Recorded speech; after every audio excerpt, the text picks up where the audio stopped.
Black history. According to the public school system, Negroes were brought to America in 1619, forced to work as slaves on plantations, until one day this great white man named Abraham Lincoln came along and felt bad for the slaves and signed the Emancipation Proclamation in 1863, which freed the slaves. But there were still some bad whiteys in the southern states that passed Jim Crow laws for segregation.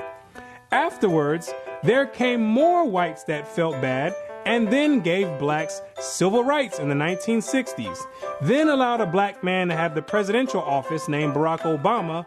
Now blacks are finally equal to whites. We can all get along. The end. Now, moving right along to our English lecture for the day. I don't think so.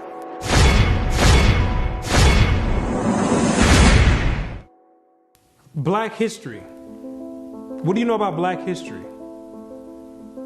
Let me ask you a question. Prior to the transatlantic slave trade in the 1600s, what was your nationality? What did you call yourself? Some may say African. Well, Africa is a continent, and in that continent there's over 47 different countries in there. Which one do you come from? What language did you speak prior to the 1600s? Was it English? There's over 1,500 dialects being spoken in the land of Africa. Pick one. What clothing did you wear? Was it high heels and stilettos? Skinny jeans and Vans? What food did you eat? Hamburgers and hot dogs? French fries and SpaghettiOs? What religion did you partake in? Who was your God? Was it Christianity and Cesare Borgia? Most of you have no idea about the answer to these questions. You have no recollection of any history prior to the transatlantic slave trade. Now, is that a coincidence or by random chance? I don't think so. Have you ever asked yourself, why is it that in the public school system that every time the subject of black history is taught, it always begins in the 1600s and with slavery? Why is that? Doesn't that raise some antennas and spark inquiry? Why is it that the public school system is so committed to revolving black history solely on the past 400 years? Why is that? Is it because there's a deficiency in historical data? Or maybe because there's no history at all prior to the 1600s? Maybe black people just poofed out of thin air, sporadically, landed on slave ships, and they said, hey, we got a new species here, and start importing and exporting them all over the world. Maybe that's what happened. The question arises, what is the drawback on this history? Why does it keep being withheld? What's the big idea about it? Why is it being held hostage? That's the question. Why can't it be expounded on? 100 years prior to the 1600s? 300 years? 500 years? 1,000 years? Why is that information not being revealed? What's the big secret? What's the mysticism about it? What you're going to come to realize is that your identity is the biggest kept secret on the planet Earth. Oh, you thought that NASA and the space station and the secret missions being conducted by them, oh, you thought that was the biggest kept secret on Earth. No, this is bigger than that. You thought that the government and the CIA and the FBI hiding information about UFOs and Planet X and Nibiru and aliens, you thought that was the biggest information and biggest kept secret. No, this is bigger than that.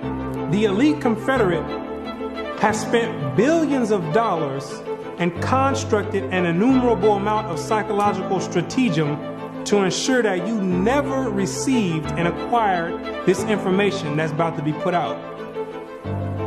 You're about to receive pertinent information from some of the most reputable biblical scholars, historians, and archaeologists. And they all know something that you don't know.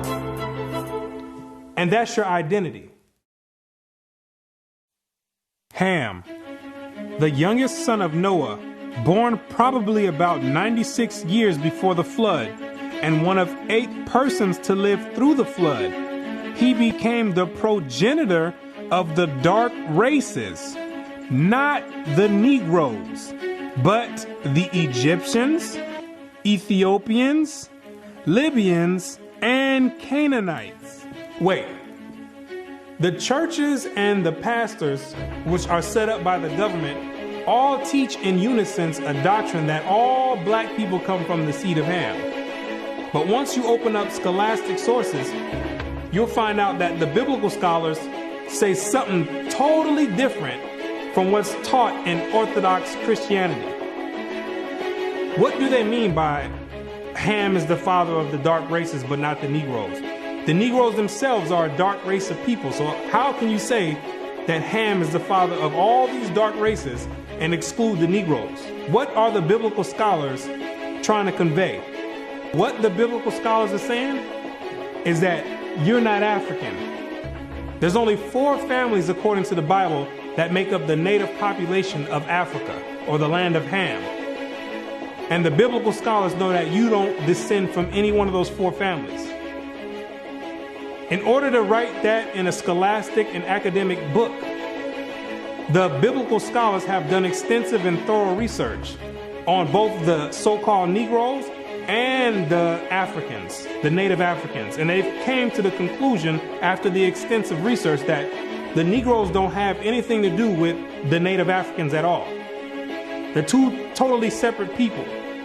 In the 1840s, Morton collaborated with George R. Glyden, an Egyptologist, who provided him with mummy heads and information about the racial significance of Egyptian tomb inscriptions. In Crania Aegyptiaca, published in 1844, Morton pointed out that both cranial and archaeological evidence showed that the Egyptians were not Negroes. In 1840, Dr. Morton was trying to find out the racial origin of the so-called Negroes that were in America in slavery. So he got together with the Egyptologists, which supplied him with the mummy heads, and what he did was conduct an extensive research on the cranial remains of the heads in Egypt, in contrast to the cranial remains of the heads in America. And what he found out is that the Negroes that were in slavery were not Africans. He found out that the skulls were 2 totally different types of skulls. The Negro's head was longer than the Egyptian head. The physical characteristics from the outside look similar, with the thick lips and the broad nose. But once you start delving into the real characteristics, he found out that there were 2 totally different people, as abolitionists and colonizationists had maintained, and that in fact, blacks had been relegated to the same servile position in ancient Egypt as in modern America. But what Dr. Morton did discover is that the Negroes that were serving slavery in America served the same position and servitude in ancient Egypt when they matched other skulls and other cranial remains in Egypt. They said these are exact matches. So what are the scholars saying? What you're going to find out is that they're saying that you are the biblical Israelites. Yes, you're the same exact people that served slavery in the land of Egypt. You're the same exact people that God sent Moses to go redeem under the hand of Pharaoh. You're the same exact people. And when you read the Bible, you'll find out that slavery is a central theme in the Bible. It's a reoccurring theme with the Israelites. The Israelites cannot run away and get away from serving slavery. It continues to happen over and over, all the way up until today. You came out of Egypt as slaves.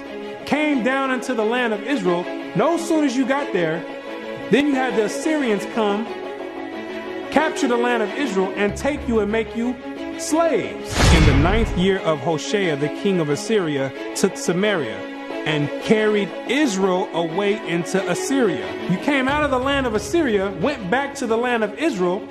Then the Babylonians came, which are the modern day Ethiopians, the Cushites, came to the land of Israel and made you slaves. So all Israel were reckoned by genealogies. And behold, they were written in the book of the kings of Israel and Judah, who were carried away to Babylon for their transgression. You came out of the Babylonian captivity, went back to the land of Israel. Then the Persians came on down there, took the Israelites and made you slaves. For we were bondmen, yet our God hath not forsaken us in our bondage, but hath extended mercy unto us in the sight of the kings of Persia. You came back from the Persian Medo captivity, went back to the land of Israel, rebuilt the temple up. Then the Greeks came on down there, took you and made you slaves, and to entreat them that they would take the yoke from them. For they saw that the kingdom of the Grecians did oppress Israel with servitude. After you came from the Greek captivity, you went back into the land of Israel, rebuilt the temple because the Greeks were sacrificing swine and pig on the altars. No sooner as you came back to the land of Israel, then the Romans came and had you during the time of Christ as slaves. It was so much slavery going on with the Israelites that Jeremiah himself had to ask, is Israel just put on earth just to be slaves? Is that your whole purpose? Just to be servitude to other nations? Is Israel a servant? Is he a homeborn slave? Why is he spoiled? So you might be asking yourself, if the so-called Negro is part of the 12 tribes of Israel, how in the world did you get to the west coast of Africa? And when ye shall see Jerusalem compassed with armies, then know that the desolation thereof is nigh. This is Christ right here speaking to the Israelites. He says, when you see Jerusalem compassed or surrounded by the Roman armies, then know that the desolation or the destruction of the land of Israel is getting ready to happen. The Romans getting ready to come in here and tear some stuff up. Then let them which are in Judea flee to the mountains, and let them which are in the midst of it depart out. And Christ says, when you see the Romans coming in, you better get ready to flee into the mountains. And what you're going to realize is that the mountains that he was talking about was the land of Africa. It was the same exact place that Mary and Joseph took Jesus when they were fleeing from Herod when he was trying to come find Jesus to kill him. They went right into Africa. And the Israelites went into Africa as well, fleeing from the Romans. In the year 65 BC, the Roman armies under General Pompey captured Jerusalem. In 70 AD, General Vespasian and his son Titus put an end to the Jewish state with great slaughter. During the period from Pompey to Julius, it has been estimated that over 1 million Jews fled into Africa, fleeing from Roman persecution and slavery. The slave markets were full of black Jewish slaves. Over 1 million of you Israelites fled from the land of Israel into the land of Africa, running away from the Romans because the Romans was coming to put slaughter to the Israelites. The ones that didn't take heed to the prophecy of Christ when he said you better leave and go to the mountains, go to Africa, when they got caught by the Romans, they were taken back to Europe and sold in slavery and put in servitude and became gladiators, put in the lions' dens. The pagans and the Romans attacked the Jews indiscriminately, both the Jewish soldiers and the uninvolved peaceful population without mercy. As a result of this merciless attack, Many Jews fled to those parts of northwest Africa known as Tunisia, Algeria, Morocco, and Mauritania. Many other Jews fled to other areas where Rome did not have any jurisdiction. This was to the region of the south, the Sahara Desert, and the Sudan. Grazel says, such is the explanation of how the Sahara Desert first acquired Jewish tribes, toughened by a fighting tradition and possessed of physical characteristics, black, which it is said still makes them approximate very closely the original Jewish population of Palestine. And after migrating from Israel and dwelling on the northwestern parts of Africa, after you were fighting vigorously with the Romans, you had no choice but to start migrating to the southern regions of Africa, where the Romans didn't have any jurisdiction. Because the Romans were relentless and they were adamant about putting all Israelites to death. So in order to get any type of peace, the Israelites had to start migrating to the sub-Sahara parts of Africa. The scholars know this for a fact. The biblical scholars know this for a fact. They know all the history of the Israelites and their migration patterns. Whatever may be thought of the more or less mythological traditions connected with the earliest Jews in North Africa, it is now practically an established fact that a Jewish nation, Jewish at least in faith, and perhaps too in origin, long held sway south of the Sahara. In later centuries, Jews are believed to have settled in Western Africa during the height of the Songhai, Mali, Ghana, and Kanem-Bornu empires. According to accounts from explorers of the region, several powerful Jewish families of the Songhai Empire were of Jewish origin. Some accounts place West African Jewish communities in the Andu forest of Dahomey, south of Timbuktu. In the 1930s, these groups still maintained a Torah scroll written in Aramaic that had been burned into parchment with a hot iron instead of ink so it could not be changed. In the 1930s, the historians went over there and still found Israelites over there that didn't get captured in the slave trade, still practicing the Hebraic faith, still knowing who they were.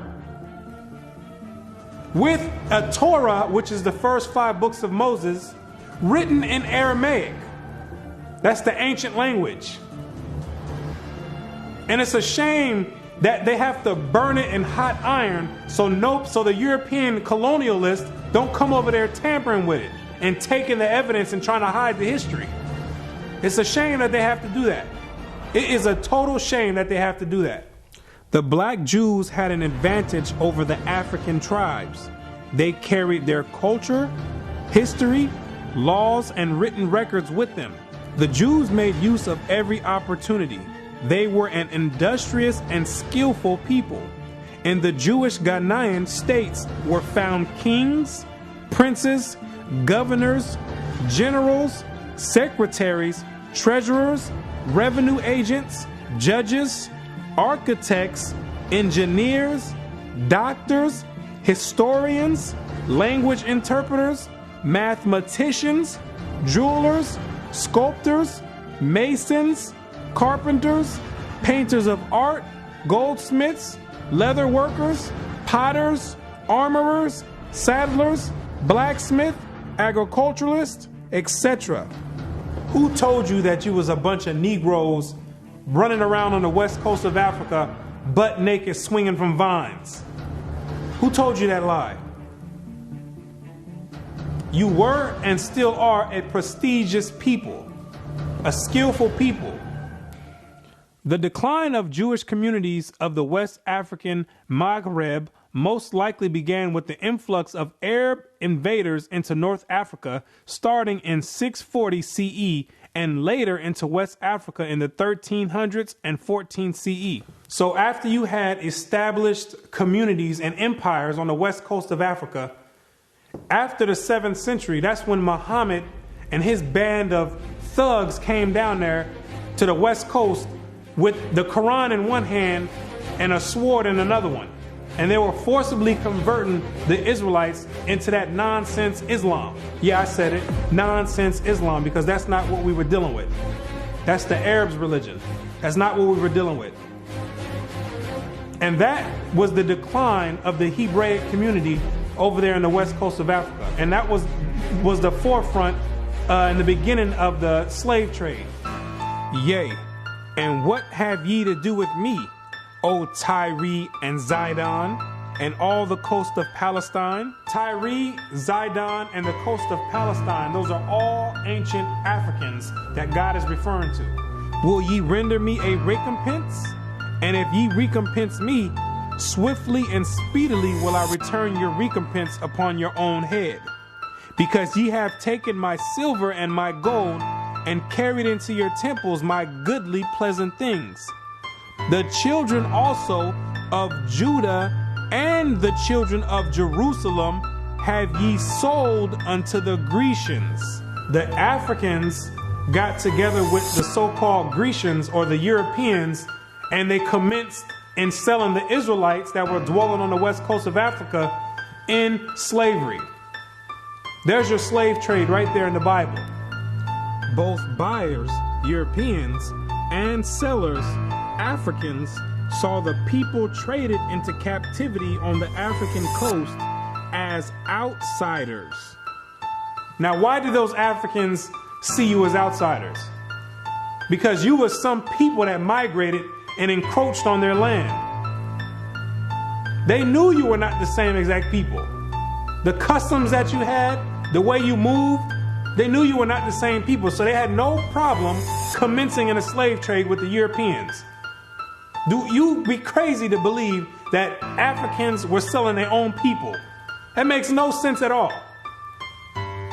When the Europeans put that in the textbooks, they're using technicalities, saying Africans sold other Africans. When they're using technicalities, what they mean to say is native Africans were selling Israelites that were living in Africa. It'd be no different if somebody wrote history of 500 years from now and say there was a slave trade that happened here in America. Say black people got together and start selling white people to the Chinese. If somebody with the same mindset that the Europeans have wrote history 500 years from now, they would say Americans were selling other Americans to the Chinese. When it's two totally different nation of people living in America. You can't just say Americans sold other Americans. Two totally different people. It's the same exact scenario on the west coast of Africa. There are both oral and written explanations that trace the origin of the Igbo. And the most tantalizing is an association of the Igbo to the Hebrew race. This assumption is based on the fact that Igbo culture has many similar traditional customs like that of the Jews. Similar customs are observed in marriage negotiations, childbirth and circumcision, restitution, attitude to totem animals and taboos, as well as hospitality to others, especially to strangers, etc. The Igbo are therefore said to be the split and lost group or tribe of Israel that refused to wander further northeast with Moses, but preferred going down southward. The Igbo people have many Jewish traditions. Naomi Katz, the current Israeli ambassador in Nigeria, and others point to their possible ancient Israelite origins. See, the scholars, they've done their research on the Igbo tribe, extensive research. And they've compared the traditions of the Igbo tribe, and they've matched them up to the biblical traditions of the Israelites. And they said, whoa, these are strikingly similar. The only way that these people could be practicing the Hebraic faith this close is if they were the biblical Israelites themselves. So you may ask yourself, what is the significance of the Igbo tribe to the so-called Negro in the Americas? When you do the research, what you're going to find out is that the Igbo tribe is one of the main sought-out tribes that were captured and sold in the transatlantic slave trade and came right here to America. The British were the major buyers before they banned their own slave traffic in 1807. They were replaced by the Portuguese and the Spanish for as long as the traffic continued here. The majority of the captives were speakers of Igbo dialects. You can hear me clearly, Rabbi. Let us have your name once more. My name is Rabbi Yehuda ben Shomer. Okay. Well, is it okay if we just call you Yehuda? Yeah, that's fine. Today?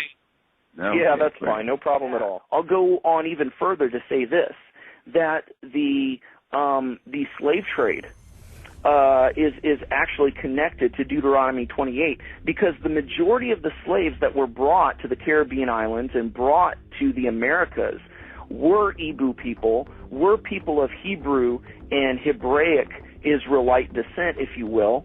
And so if you read Deuteronomy chapter 28, it matches perfectly what happened to the Hebrew slaves, the black Hebrew slaves, during the slave trade. It just matches it perfectly. Back up now. I think we just rung a bell here. Hold up now. Okay. Hold up. Hold the presses. Okay. Hold up. I hope everyone is listening to this. This is you about to rock some boats now, Ben Yehuda there. Hold up now. Listen to what he's saying here. So you are saying that there's a great chance, or more so, that the black people that links directly to the slave trade are from the lost tribes of Israel. Is that what you're saying here, sir? Yes, I am. Now, granted, I will qualify that I don't. Wait a second. I don't believe that every single black person is Hebraic or Jewish, but I'm saying that the majority of the slaves involved in the slave trade were Hebrews. These people knew exactly who they were buying and selling, both the Africans and the Europeans. The Europeans, which are the Romans went after 70 AD, they went conquering, and they done hid themselves under different nationalities after they done conquered the native people that were in those lands in Europe. Hid themselves under the French, under the British, under the Portuguese. They're the same exact Romans. And all they're doing is continuing the agenda that was put in place in 70 AD. When they came down there looking for the Israelites. It's the same exact agenda. And carrying it forward to today. It's the same exact agenda. They knew exactly who they were aiming for. It's not by coincidence that all the history matches up perfectly with the Bible prophecies. It's not a coincidence. And then they push a doctrine on you in church talking about it doesn't matter. So then you never go and look for this information. Now you see exactly why they don't put none of this in black history, why they don't go prior to the 1600s. You start digging prior to the 1600s, and then you find out you come or descend from the Igbo tribe. You start doing your research. Well, let me find out a little bit more about this Igbo tribe. Then you find out that the Igbo tribe are known as fact descend from the 12 tribes of Israel. So then you say, hold on. Something's not right here. That's the exact reason why they don't go prior to the 1600s. You're not supposed to find out this information. They're supposed to keep renaming your nationalities every few years to cause confusion and to have you confused, not knowing who you are.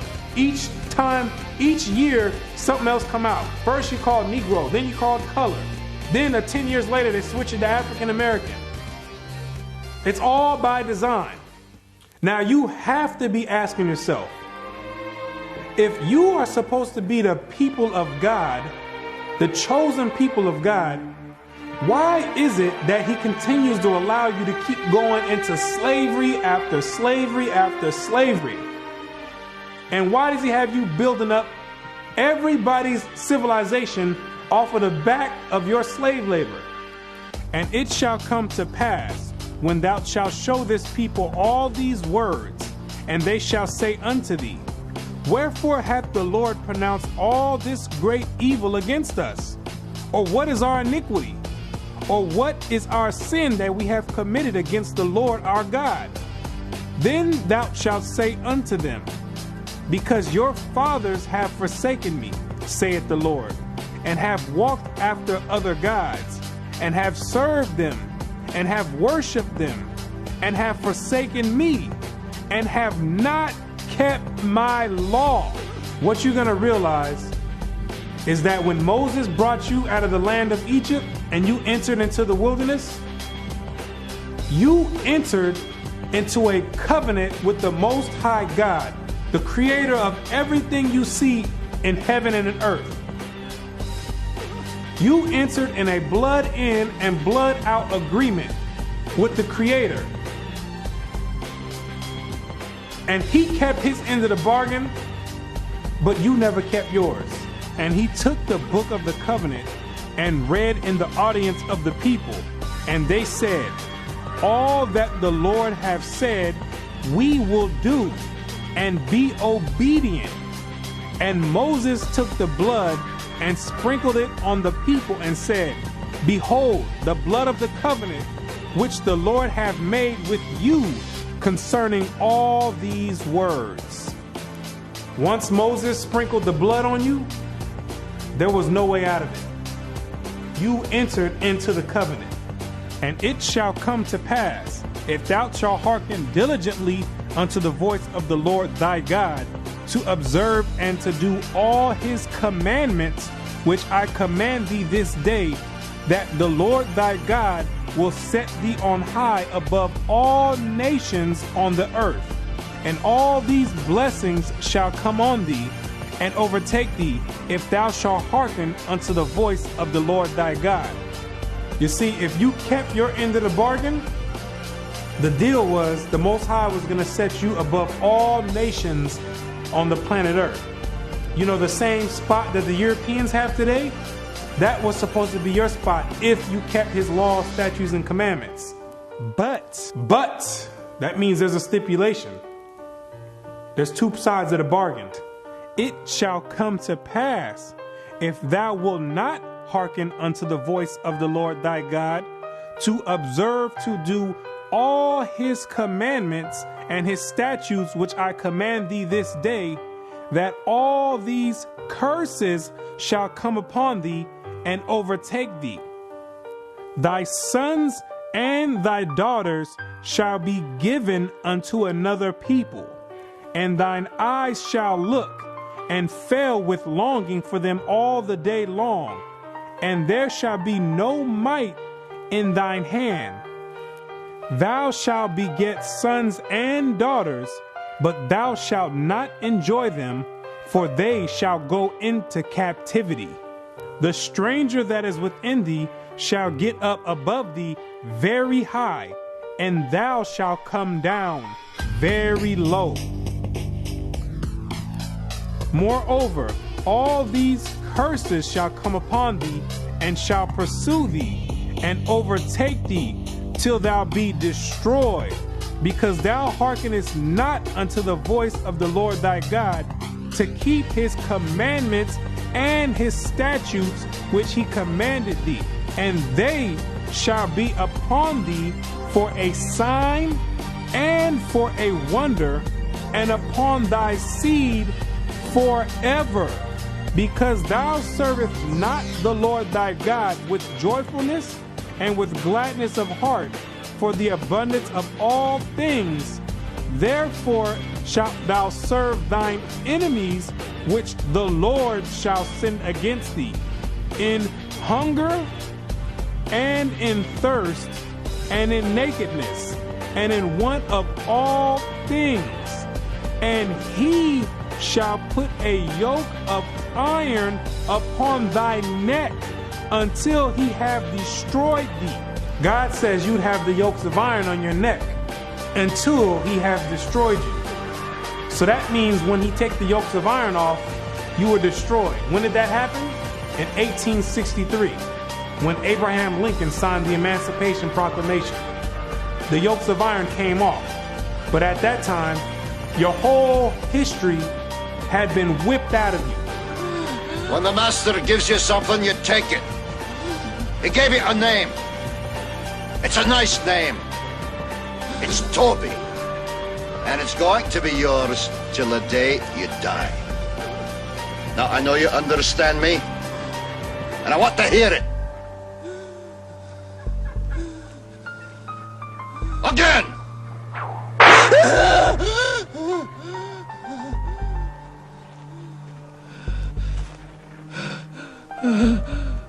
I want to hear you say your name. Your name is Toby. What's your name? Gunther.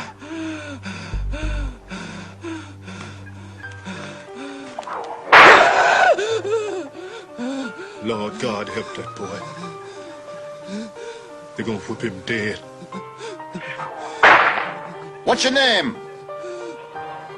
Say it. Toby. Who are you? Say your name.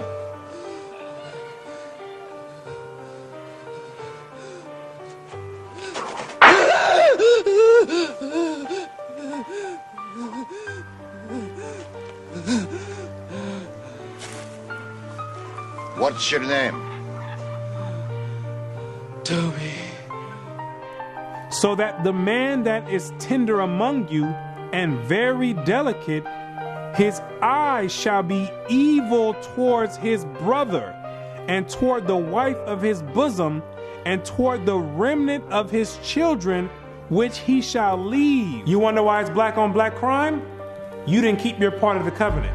You wonder why black men always leave the children? You didn't keep your part of the covenant.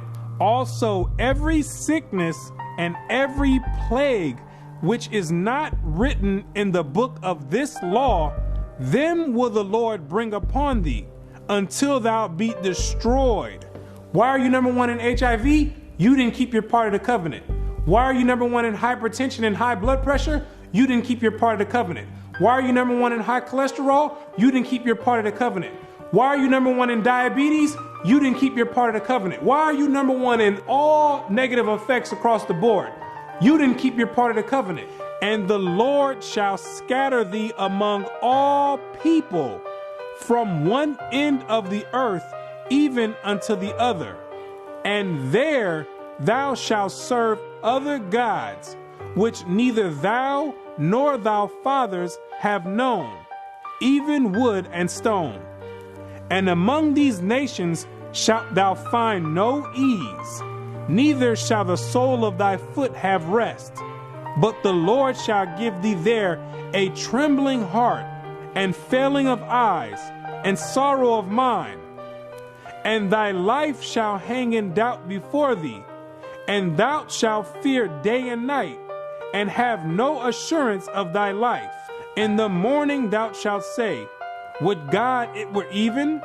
And in the evening thou shalt say, would God it were morning? For the fear of thine heart wherewith thou shalt fear, and for the sight of thine eyes which thou shalt see.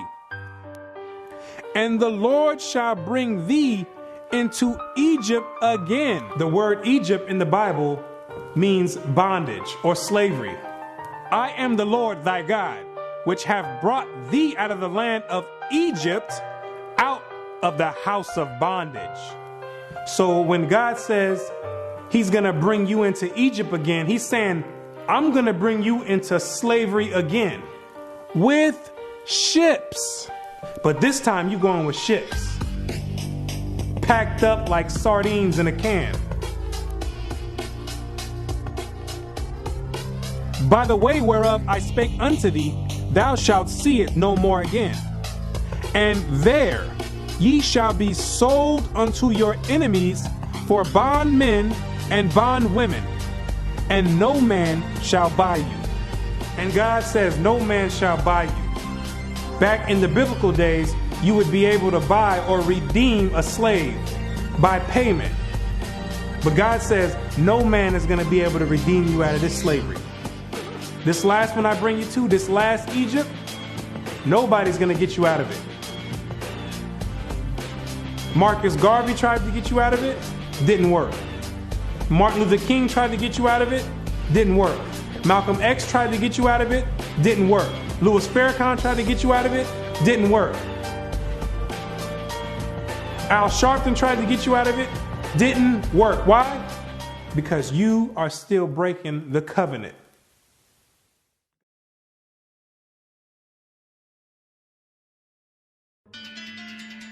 If you're the real Israelites, who are these people over there in the land of Israel claiming to be you?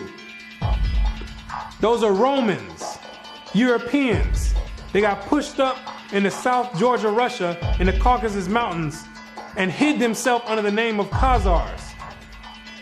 Between the 8th and 9th century, the Khazarian Empire under King Bulan adopted the traditions of the Israelites and mixed it with paganism and called it Judaism.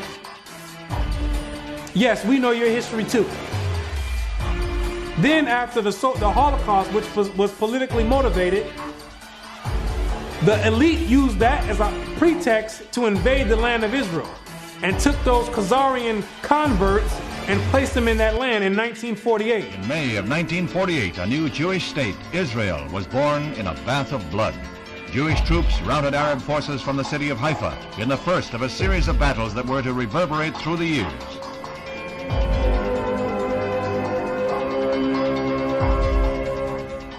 In the year of independence, fighting was fierce in the Negev desert area. Here, Israeli troops routed the Arabs and took hundreds of prisoners. Meanwhile, on May 14, 1948, the new government headed by David Ben-Gurion is installed in Tel Aviv.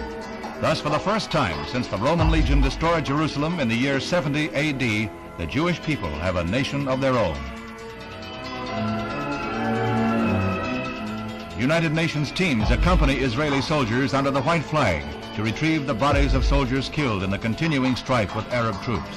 The UN was able to effect some uneasy pacts calling for a truce, but skirmishes continued to break out. Dr. Chaim Weizmann joined Premier Ben-Gurion in the government. The Jewish patriot became president as Israel went before the United Nations to seek a place in that world body. The Middle Eastern Arabic nations were in violent opposition, and when Israel was voted a membership, they walked out in a body.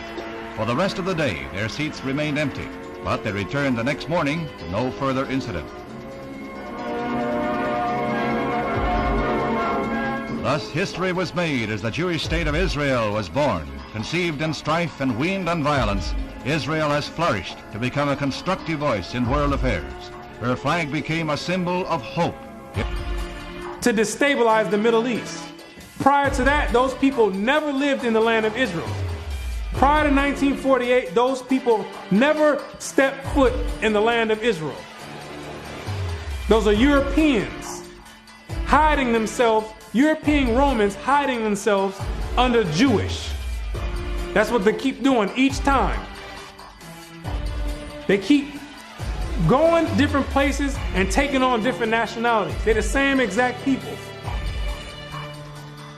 These are the same exact people that funded your transatlantic slave trade. Yes, the same Jewish man. The same Romans. These are the same people that's responsible for your 400-year short span black history curriculum. These are the same exact people that control the media outlets and push rap music on the whole black community and support it and push it on the forefront. The same exact people. They control all the media. These are the same exact people that are responsible for your Christian churches in all the neighborhoods in the black community.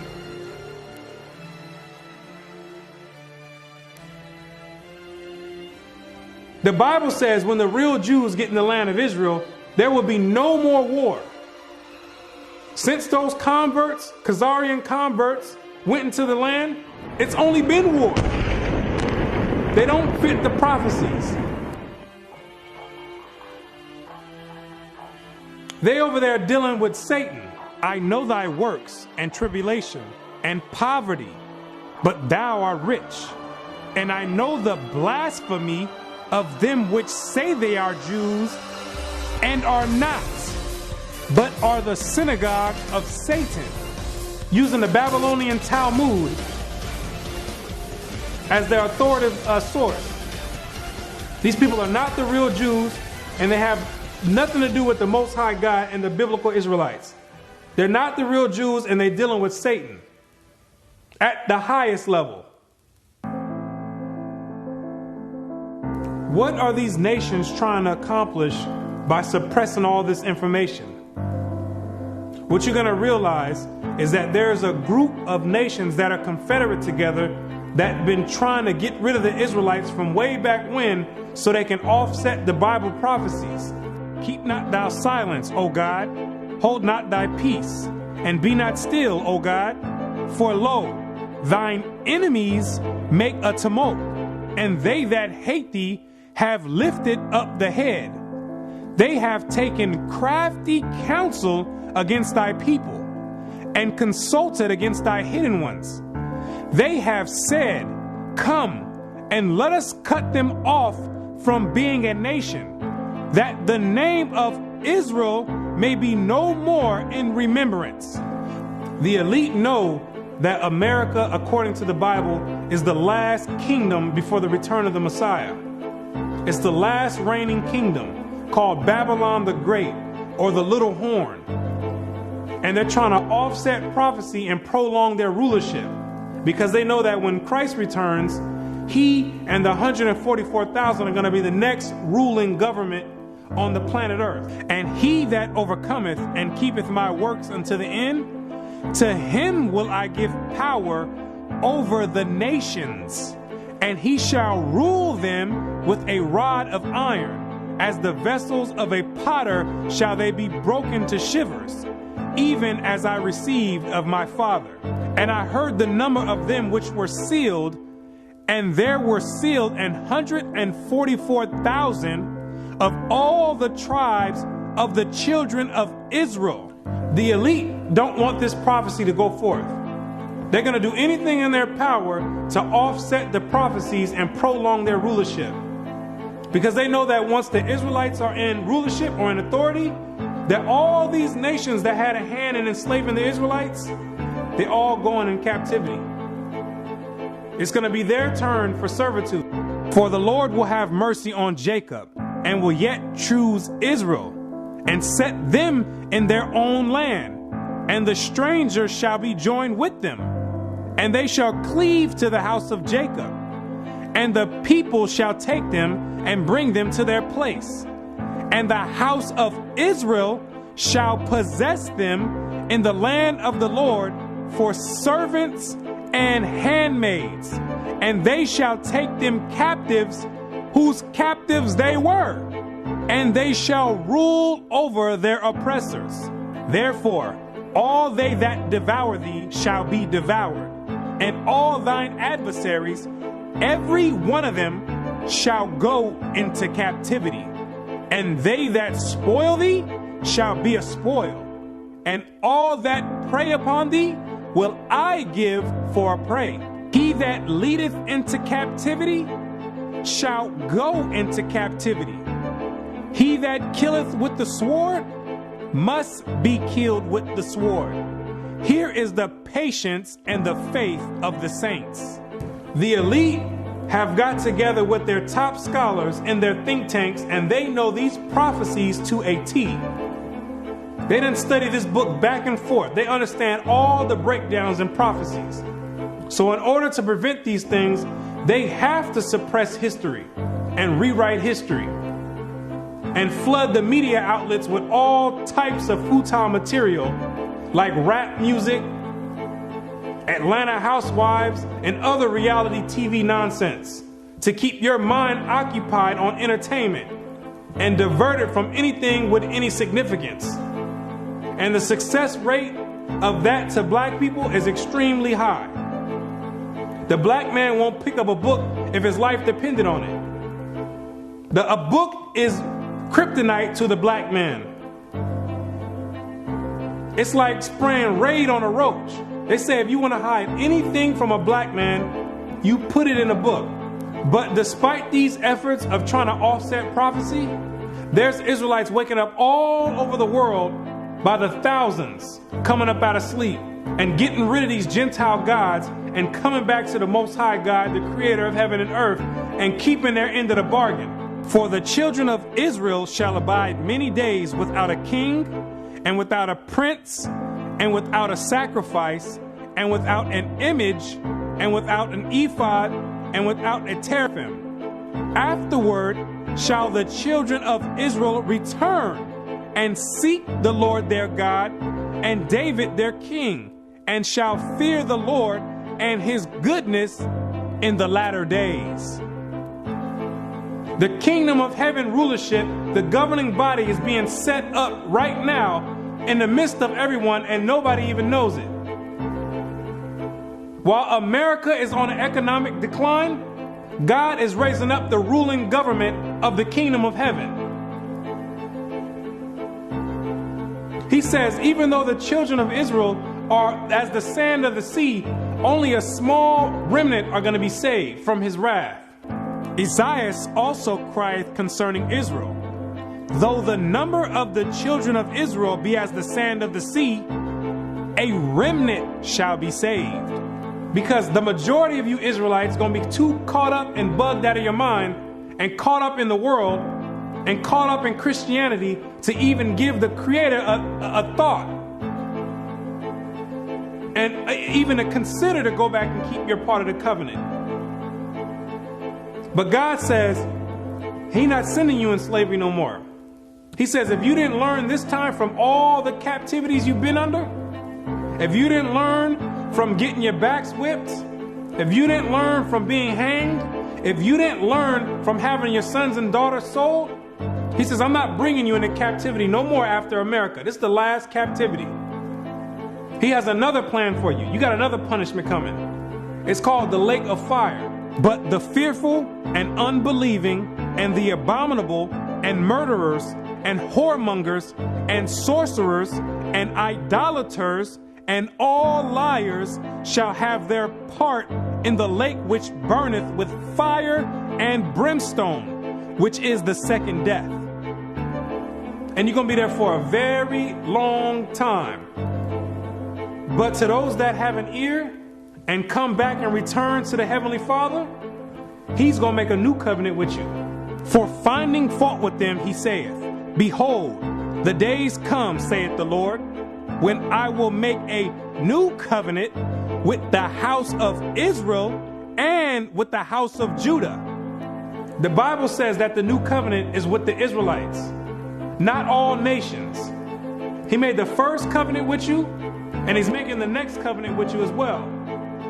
Not according to the covenant that I made with their fathers in the day when I took them by the hand to lead them out of the land of Egypt, because they continued not in my covenant, and I regarded them not, saith the Lord. For this is the covenant that I will make with the house of Israel after those days. What does it mean after those days? It's talking about when you get into the wilderness.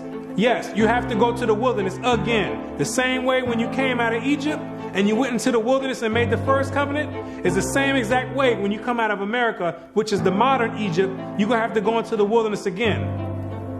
And I will bring you out from the people and will gather you out of the countries wherein you are scattered, with a mighty hand and with a stretched out arm and with fury poured out. And I will bring you into the wilderness of the people, and there will I plead with you face to face, like as I pleaded with your fathers in the wilderness of the land of Egypt. So will I plead with you, saith the Lord God. And I will cause you to pass under the rod, and I will bring you into the bond of the covenant. The covenant is going to be made after Christ returns. That's the new covenant. Then in the new covenant now, you're still under the same exact covenant you made when you came out of Egypt. That's a binding covenant right now. I will put my laws in their mind and write them in their hearts. And I will be to them a God, and they shall be to me a people. And God says he's going to put his laws in your mind. Yes, those same laws that your Christian church teaches are done away with. Those are the laws that are going to govern the kingdom of heaven. The same way America has their laws that govern America. The laws written in the Bible in the first 5 books of Moses, those are the laws that's going to govern the kingdom of heaven. Those are the same exact laws that you promised and made a pact with the Most High saying that you would keep, and you refuse to keep to this day.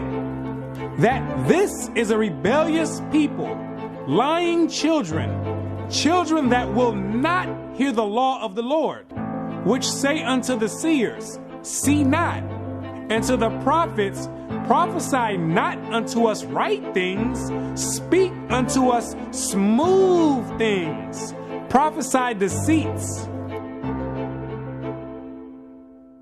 Yet the number of the children of Israel shall be as the sand of the sea, which cannot be measured nor numbered. And it shall come to pass that in the place where it was said unto them, ye are not my people, there it shall be said unto them, ye are the sons of the living God. In these same exact places where you were scattered for a reproach and called by different names like African American, Negro, and colored people, and where you were told in church that you were a Gentile, in these same exact places, it's now being told to you that you're actually the children of Israel. Prophecy is being fulfilled right now. It's up to you now to make a choice. Either you're going to come back and keep your end of the bargain, or you're going to still stay out in the world. And if you stay out in the world, the only thing you can look forward to is weeping and gnashing of teeth. The Most High is extending out his hand one last time. It's either you're going to repent and come back, or you're going to die in your sins. You can hang on to whatever you want. You still want to worship the Gentiles' gods? You go for it. The Gentiles can teach that the law's done away with. They wasn't back there in the wilderness, and they wasn't back there with the blood sprinkled on them. They wasn't under a covenant. They weren't back there saying, we will obey. You did. The Most High never gave them no laws to keep, but he gave it to you. He showeth his word unto Jacob, his statutes and his judgments unto Israel. He hath not dealt so with any nation. And as for his judgments, they have not known them. Praise ye the Lord. So there's no punishment for them not keeping the laws. But there's a great punishment for you not keeping it. So it's time to decide. Either you're going to be in or you're out. But now you know who you are.